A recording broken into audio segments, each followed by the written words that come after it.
Okay, so today we're going to be taking a look at Okay, come on. Did you guys really think I'd go 3 videos in a row without saying what's up, guys?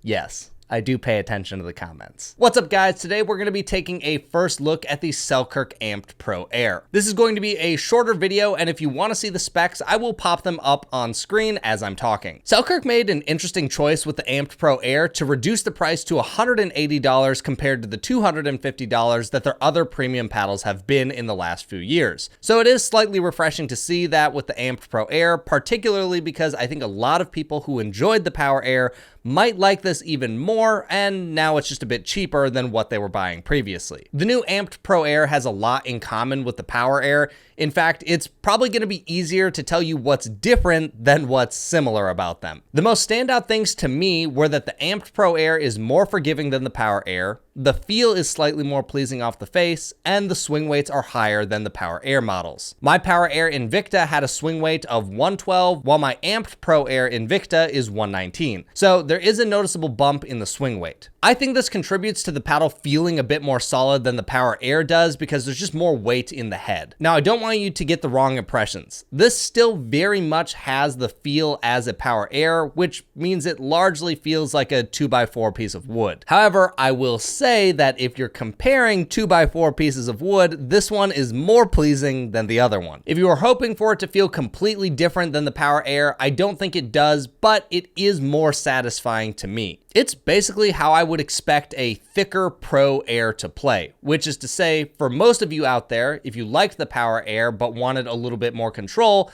this is probably the better option for you. I actually kind of enjoyed hitting with this. While it wasn't the most exciting or my favorite paddle that I've ever hit, I did find it noticeably more enjoyable than the Power Air. Especially considering the 005 was such a flop and I really didn't like that paddle at all, I kind of went into this one thinking I was going to hate this paddle, but honestly, I didn't. I think they made some nice improvements from the 005. The one thing that I struggle with about this paddle is that Selkirk should have released this a minimum 1 year ago. Power Air has existed for almost 2 years, and not long after release, a lot of people mentioned that a thicker Power Air might just be a more solid paddle. So the fact that it took us 2 years to get there and a labs iteration in between that flopped really hard, it just doesn't make a lot of sense to me. There's no way we needed 2 years to figure out that a slightly thicker Power Air was going to feel better. Now, of course, they're not exactly the same. The Amped Pro Air is only fiberglass, and I believe the Power Air is a mix of carbon fiber and fiberglass, but still, I just don't think it needed to take this long for this to come out. In fact, had this come out within about 6 months to maybe a year of the Power Air, I actually think this paddle might have been a bit of a hit.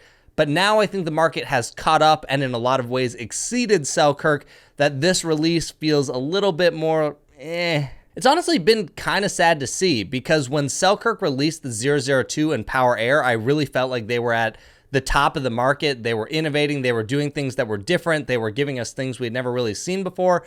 And in recent times, they've really just let the market get way ahead of them. They're still using paint grit for a lot of their paddles, which is known to wear out very fast. The paddles are more expensive. They're not necessarily bringing anything new.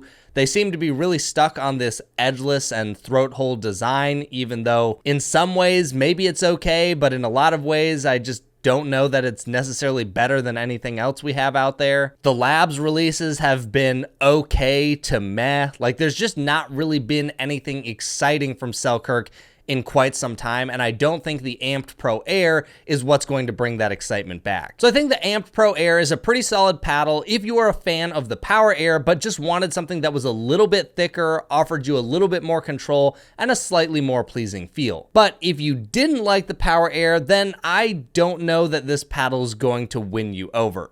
It strikes me as an all-court paddle, and in a sea of paddles that perform just as good, if not better, at a variety of different price ranges, really the only person that I can think of that this is for are the people who liked the Power Air. The Amped Pro Air probably wouldn't be on my list of recommendations for most people unless they knew they liked that paddle. So the long story short is, it's a fine paddle at a pretty good price for Selkirk, but the fact that it's still using spray-on grit is just kind of I know Selkirk loves to be able to market their paddles and make them stand out, and you can't do that as well with raw carbon fiber paddles, so I get it, but I just feel like if you're gonna spend a lot of money, paint grit isn't usually the way to go. Also, before you hear from my brother, we just have to talk about this green color because, I mean, seriously, who at Selkirk thought making a neon green paddle that's similar color as the ball was a good idea? I've personally never cared about the whole white paddle debacle. It's never bothered me, and I have a friend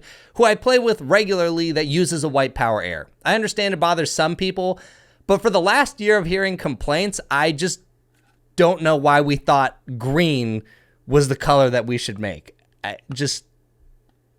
Why green? I don't, why? Anyways, I just had to mention that. The rest of the colors honestly look pretty good, but the green just didn't make sense to me. So here's my brother. What's up, guys? Giving a little quick first look on the Amped Pro Air Jack Sock's new paddle so far. He's been using the last couple tournaments. And, you know, this one is not the right paddle for me. I really did not like it. It just feels like the middle child of something you don't want to use. It's not a Power Air and doesn't have a ton of power. It's not a control paddle like the the Lux, excuse me. So it just feels weird and doesn't really fit in very well. I'm also not a huge fan of spray-on grit paddles. You know, they wear out in like a week or two and lose all their spin. You know, when they're new, they feel great and they get a lot of spin. But after a couple weeks, if you're a high-level player, they just lose their grit so fast. I will say it did get good spin.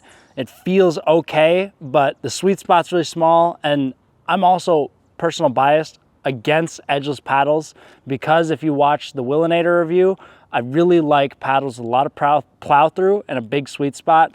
And because this is edgeless, the twist weight goes down, and I felt like the sweet spot was smaller and it had very little plow through. So if I didn't hit it very close to the center, it felt really bad. It vibrated a lot, and I was not hitting it clean and punching it as well.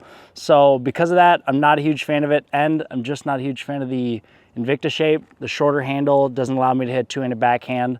So this one is really not my taste in paddles, but I think there is a small crowd of people that will like this, but I think for the majority, this is not it.